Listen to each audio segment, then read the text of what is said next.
Have you ever noticed how the people who give you the least somehow take up the most space in your heart? The ones who reply late, the ones who say, "I'm not ready for anything serious," the ones who are warm one day and distant the next, the ones who make you feel chosen for a moment and invisible the next. And somehow, instead of walking away, you lean in harder. You tell yourself you just need to try a little more, be a little more patient, a little more understanding, a little less needy. You convince yourself that if you can just love them better, they'll finally open up. But here's the uncomfortable question no one likes to ask. Why does your heart feel most alive when it's being starved? Why do you chase emotionally unavailable people? At first, it doesn't feel like chasing. It feels like chemistry, intensity, a spark. There's mystery. There's unpredictability. There's that addictive rush when they finally text back or suddenly act affectionate. It feels special because it's rare, and rare feels valuable. But underneath that spark is something much deeper. Emotionally unavailable people don't give consistent love. They give intermittent love. And intermittent rewards are the most powerful kind. It's the same mechanism that makes gambling addictive. You don't win every time. You win just enough to keep playing. When someone is hot and cold, your brain goes into overdrive. You start analyzing every word, every tone shift, every delayed response. You try to decode them. You try to earn them. You become hyper-focused. It feels like passion, but it's actually anxiety. And if you grew up in an environment where love was unpredictable, this anxiety might feel strangely familiar. Maybe your parents were loving sometimes and distant other times. Maybe you had to perform well, behave perfectly, or suppress your needs to keep the peace. Maybe affection wasn't freely given. Maybe it had to be earned. As a child, you learned that love is something you work for, something you chase, something you prove yourself worthy of. So now, as an adult, when someone is emotionally unavailable, it doesn't feel wrong. It feels normal. It feels like home. There's a part of you that believes if you can just get this person to fully choose you, it will finally heal something old inside you. It will prove you are enough. It will rewrite your story. But here's the trap. You're not trying to build a healthy relationship. You're trying to win a psychological war you didn't even know you were fighting. You're trying to get from them what you didn't consistently receive before. And emotionally available people, they often feel boring. That's the part that shocks people. When someone is consistent, kind, clear about their intentions, and emotionally present, your nervous system doesn't know what to do. There's no chase, no guessing, no emotional roller coaster. It feels calm. And if you're used to chaos, calm feels suspicious. You might find yourself thinking, there's no spark, but what you might actually be experiencing is safety. And safety can feel unfamiliar when you've spent years equating intensity with love. Sometimes chasing emotionally unavailable people is about validation. Deep down, you may believe your worth is measured by how hard someone is to win. If someone who doesn't open up to anyone suddenly opens up to you, it feels like you've been selected, chosen, special. But here's the truth. You shouldn't have to audition for basic emotional presence. If someone can't meet you consistently, it's not your job to convince them. It's not your job to heal them. It's not your job to shrink yourself so they feel more comfortable. Yet many people fall into the role of the fixer. You tell yourself they've been hurt before. They just need time. They just need someone patient, someone different. And you become that someone. You ignore your own needs because you're so focused on meeting theirs. You become hyper-attuned to their moods. You walk on eggshells to avoid pushing them away. You minimize your feelings so you don't seem too much. And slowly, you disappear inside the relationship. Chasing emotionally unavailable people can also be a way to avoid true intimacy. This sounds backwards, but it's important.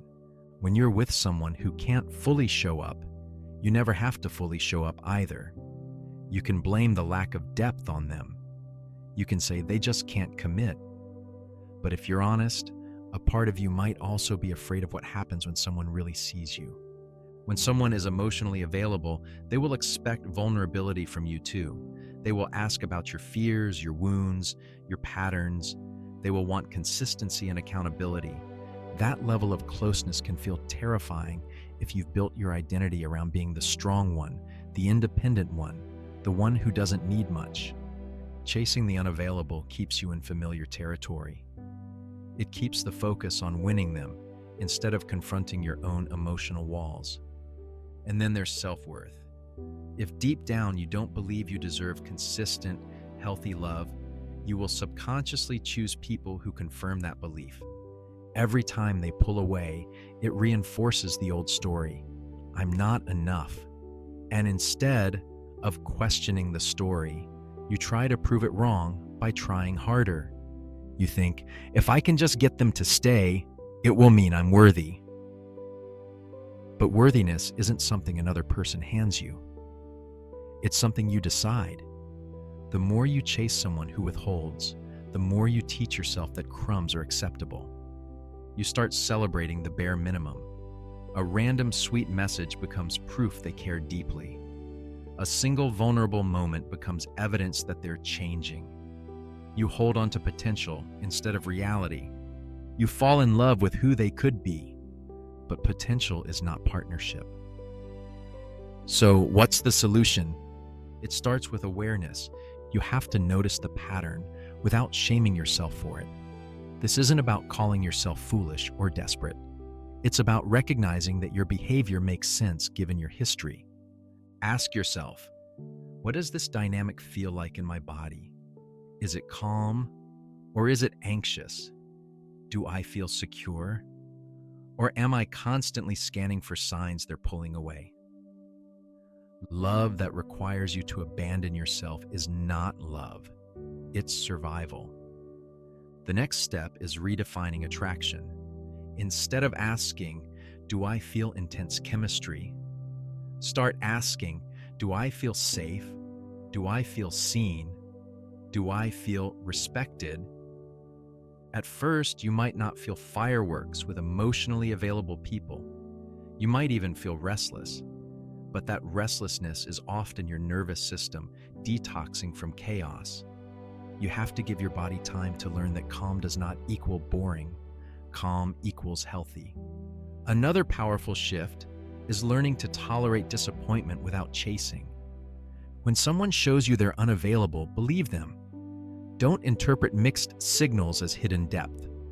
Don't romanticize their inconsistency. Let their actions speak. And when they can't meet you, allow yourself to feel the sadness of that. Don't immediately switch into fixer mode. Don't try to negotiate your needs away. Sit with the discomfort. It will pass. Boundaries are crucial here. Not the kind where you threaten to leave, but secretly hope they'll fight for you. Real boundaries. The kind where you say, I need consistency and emotional presence. If you can't offer that, I'm going to step back. And then you actually step back. This is where growth happens. Because every time you walk away from someone who can't meet you, you reinforce a new belief. I deserve more. You also need to build a life that isn't centered around romantic validation. When your entire sense of worth is tied to whether someone texts you back, you will always be vulnerable to emotional unavailability. But when you have friendships, passions, routines, and goals that fulfill you, a relationship becomes an addition, not a lifeline. Therapy can also be transformative, especially if your attraction to unavailable people is rooted in childhood patterns. Understanding your attachment style can help you see why you respond the way you do. It gives language to experiences that once felt confusing. And most importantly, practice giving yourself the consistency you crave from others. Show up for yourself. Keep promises to yourself. Speak to yourself with compassion instead of criticism. The more stable your relationship with yourself becomes, the less appealing instability will feel. Because here's the ultimate truth. You don't actually want someone who is unavailable. You want to feel chosen. You want to feel safe. You want to feel deeply connected without having to beg for it. Chasing emotionally unavailable people is often a misguided attempt to finally receive secure love. But secure love cannot be forced out of someone who isn't ready or capable. It can only be built with someone who meets you halfway. Imagine what it would feel like to not have to decode someone's silence, to not have to wonder where you stand, to not have to shrink your needs. Imagine a love where consistency is normal, where affection isn't rare, where you don't have to earn reassurance because it's freely given. That kind of love might not spike your adrenaline, but it will steady your heart. And maybe that's the shift you need to make. Instead of asking, how do I get them to love me? Start asking, why am I comfortable accepting less than I need? Instead of trying to be enough for someone who is emotionally distant, become enough for yourself.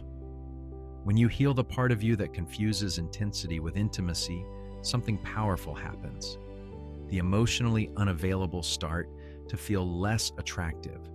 Their mystery feels exhausting instead of exciting.